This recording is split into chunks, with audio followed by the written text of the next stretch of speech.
Okay.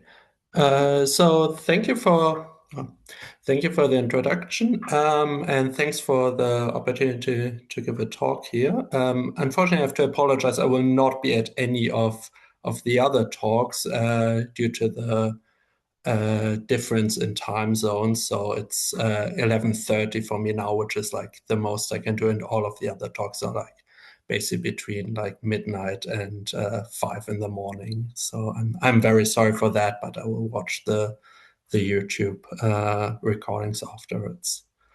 Um, what I want to talk today about is Schwartz functions and temporal distributions, and they're useful in many different fields, but I want to mainly focus on the theory of partial differential equations. But I would like to mention that there have been, especially Schwartz functions, have been used in number theory and also been in like other formalization projects, just like the prime number theorem project and the sphere packing project. So they've been really useful, and I want to tell you a bit about like how the formalization of Schwartz function and temporal distribution works. So yeah, the math part first. So I care about partial differential equations, and these are equations that involve like an unknown function u and a finite amount of derivatives, and then the base point x. You ask for an equation for that. And PDEs are notoriously hard to deal with, and for most like physically interesting PDEs, they're not really explicit solutions. If you have like a very special and like highly symmetric case, you have a chance, but in general, there's like no way of getting like explicit solutions. So what most people working in the field are interested in is proving existence of solutions, uniqueness, and regularities, given that your data that you start with, which could be like initial data or boundary valued data, is regular of some form, then the solution, if it exists and it is unique, is also regular of other type. So there's like the like 1 minute explanation of like what are people in PDE caring about. And to make things a bit more concrete, let's look at very specific equations. Here we have actually solutions. There's the Schrödinger equation that you can see here. So you have time derivative with an I, and that should be equal to the Laplacian of the unknown function. So Laplacian, for the people who know, is sum of second derivatives on Rn. And then you have to impose initial conditions, which is to say at time equals 0, you have some given function u naught. And this equation models the free quantum particle, and the physical interpretation of the norm squared is describes the probability density at the time.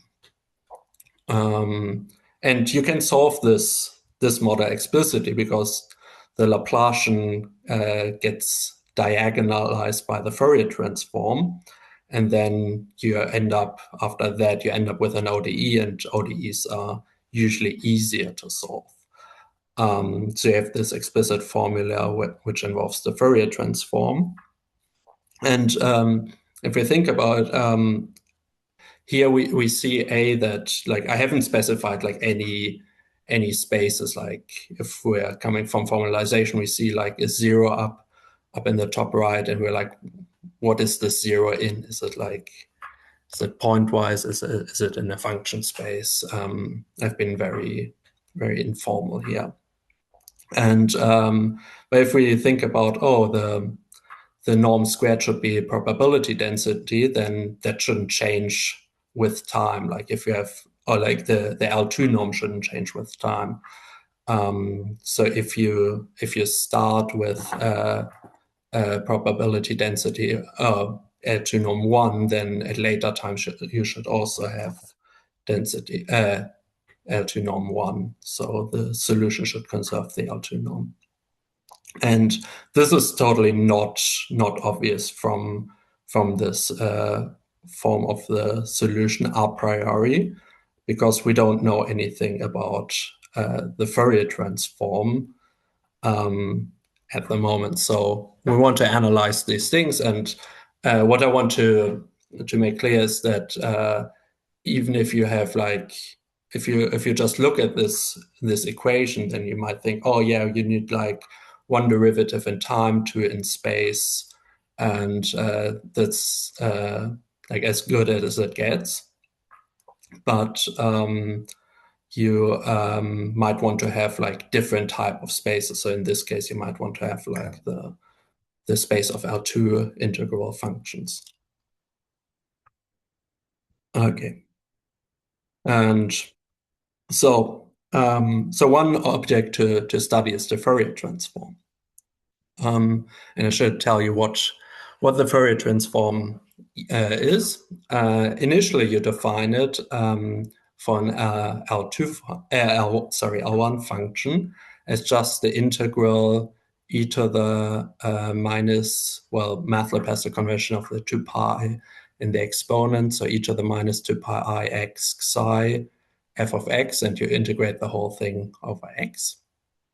And then you can show that this function is continuous and vanishes at infinity. So you have a good function. You could be like, oh, that's all good, but as we said, we are interested in the Fourier transform at least on L2, and if we are caring about proving regularity for PDEs, and especially for the Schrödinger equation, we also want to know what the Fourier transform is on other function spaces.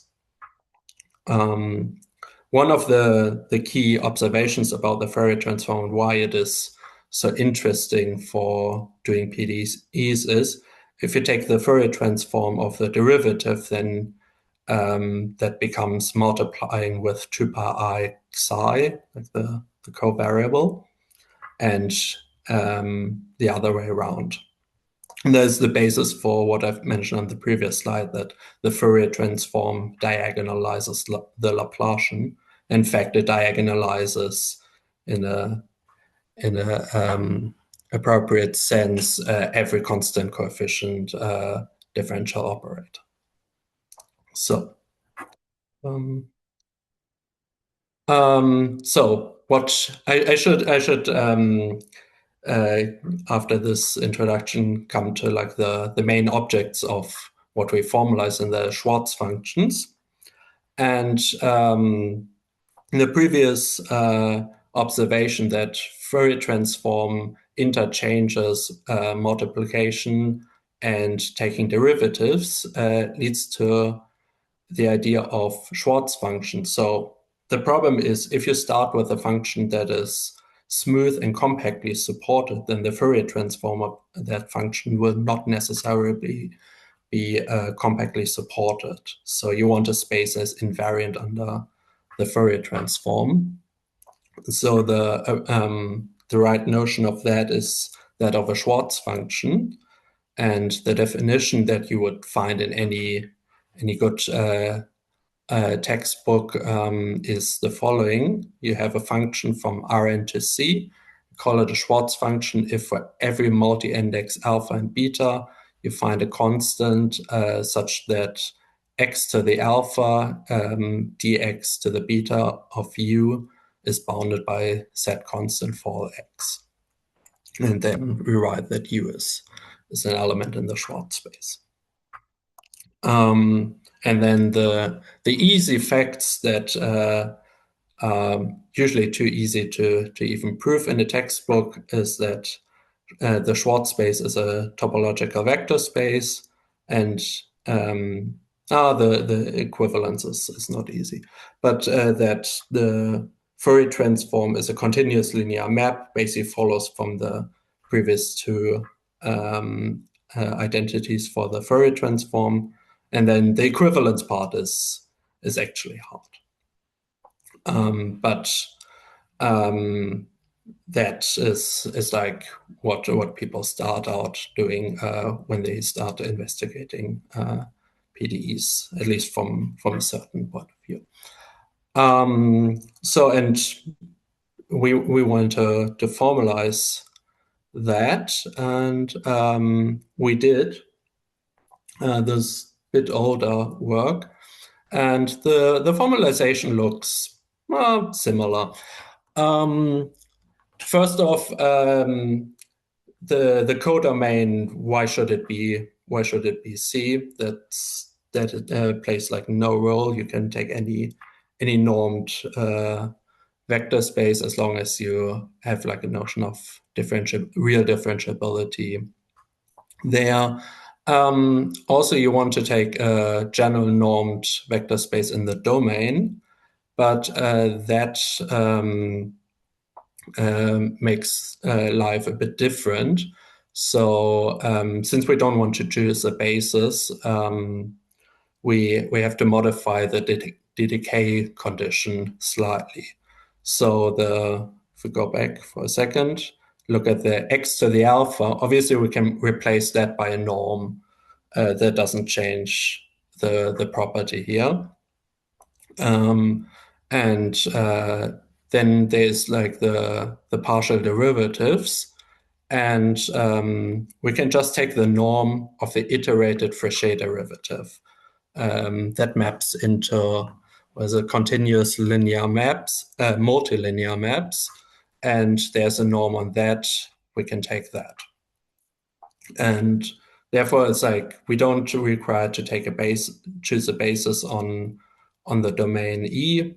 And yeah, without any changes, we already have vector valued Schwartz functions. And now the actual hard part, like formalizing this is not too difficult, but then the hard part is actually defining the topology. And for that, that was actually one of my first contributions to MathLib, defining a predicate called with seminorms that says that a topology is induced by a family of seminorms. The seminorms here being the best constants in this estimate. And also defining like from a family of seminorm the induced topology, which builds on a lot of work that Patrick Mazot did for the perfectoid spaces, where you build up a big machinery already for topologies on modules, and then we added the part where you have like a family of seminorms, and you define like the basis of the topology. Yeah, then you want to define maps. So the first step, I mean, it has been like a lot of PRs to MathLib to do this, but then you want to actually do like analysis. So you have to define continuous linear maps as a first step. If you look in the textbook, it's like, yeah, you have it has to be linear.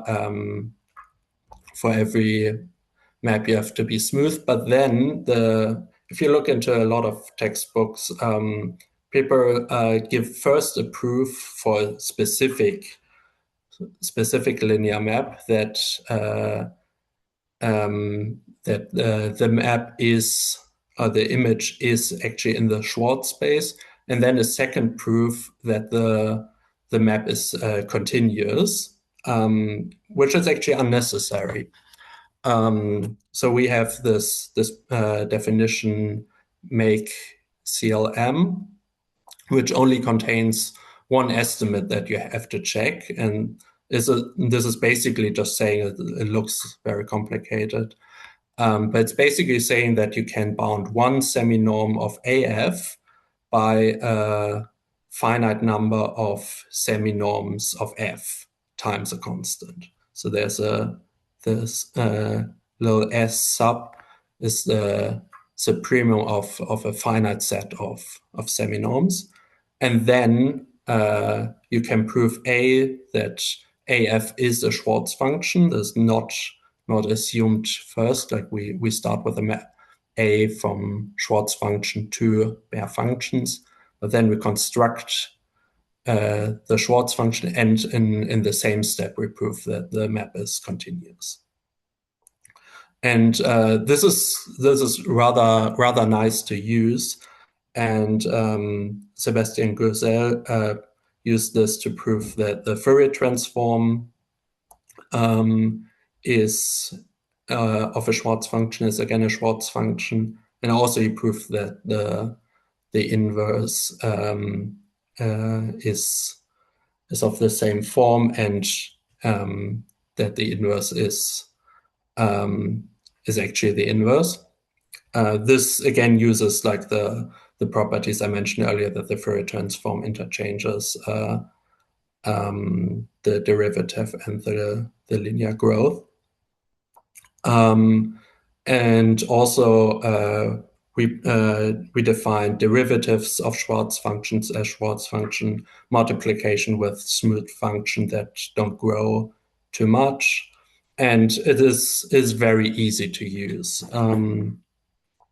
So all of this machinery works really well, and you can take like a textbook and take the proof, and yeah, it translates rather well.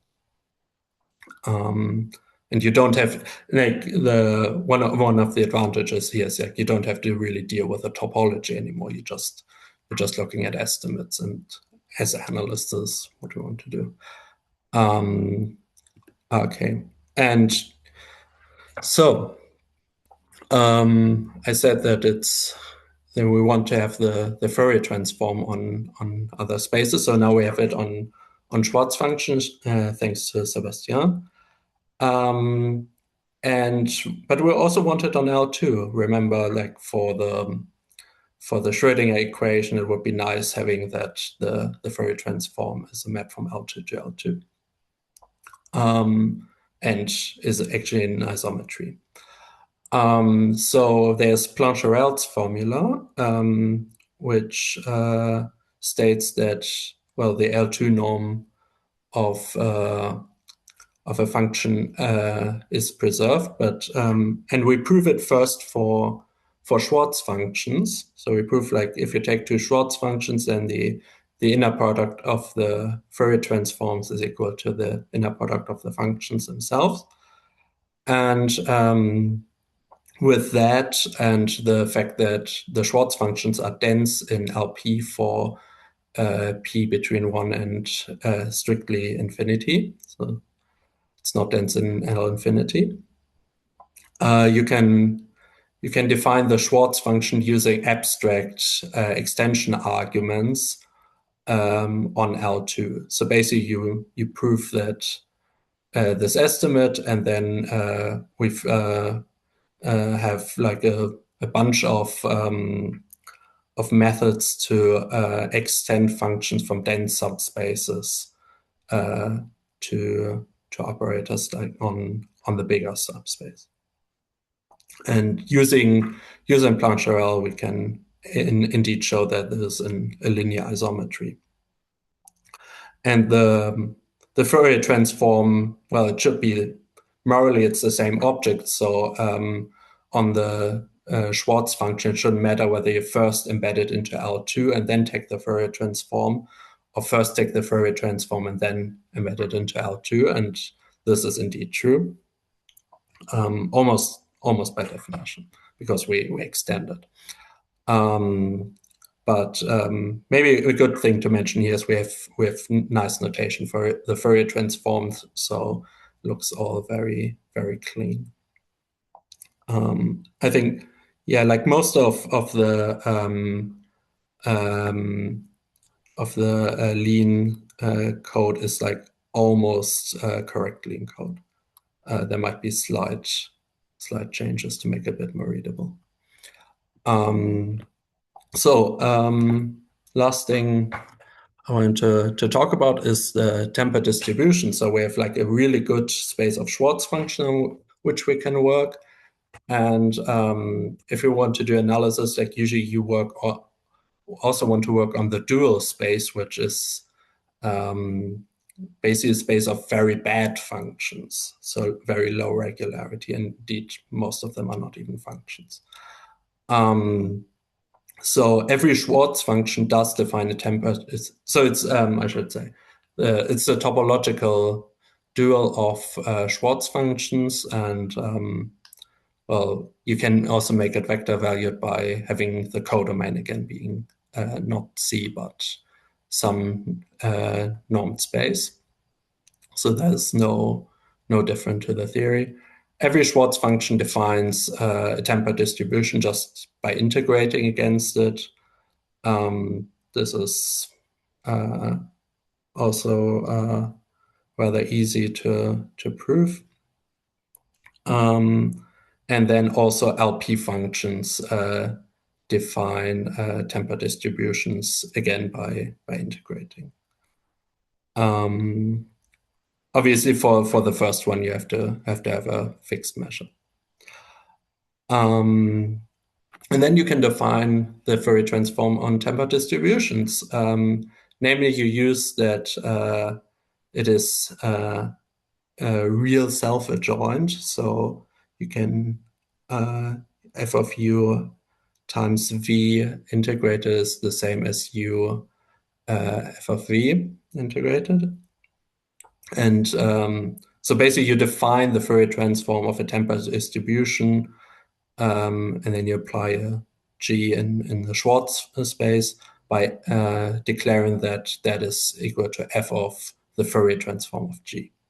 And then using the above formula, you can show that the Fourier transform and the embedding of Schwartz into temper distribution commute.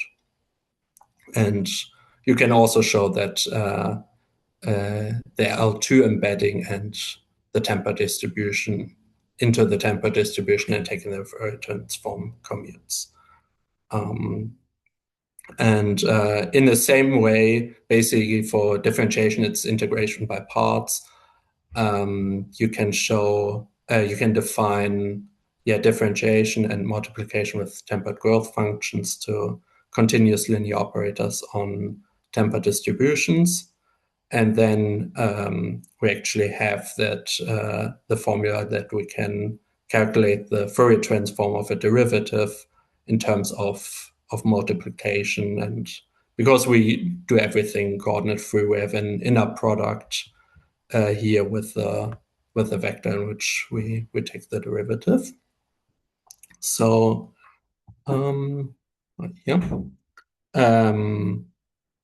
yeah, I think except for the very last thing, everything is in MathLib. I think the last one is waiting on the PRQ.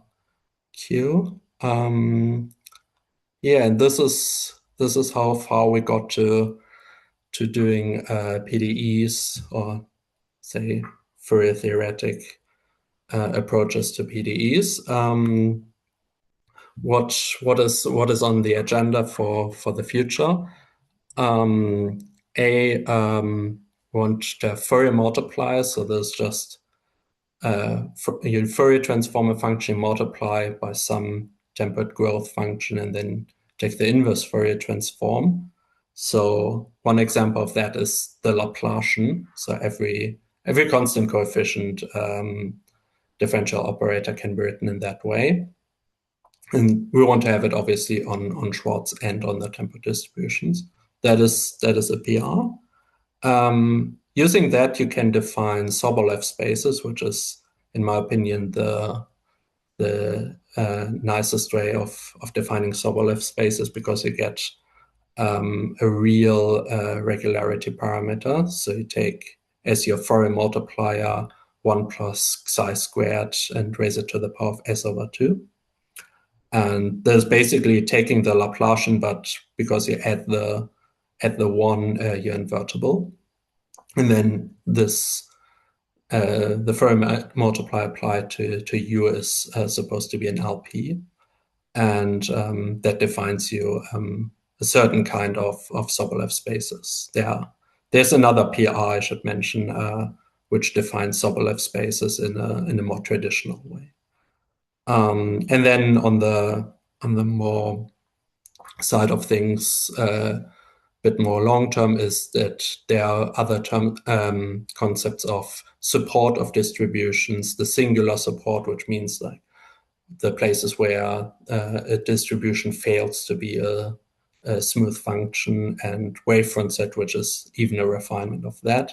That would be like a nice thing to have. And then you want to solve like constant coefficient PDEs.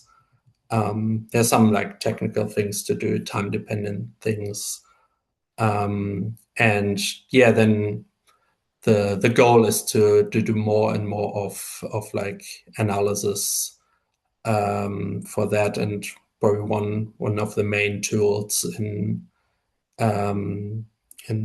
this type of analysis that I'm traditionally interested in is the method of stationary phase. And then you can define oscillatory integrals and a lot of things that have are very like standard tools in analysis and PDEs.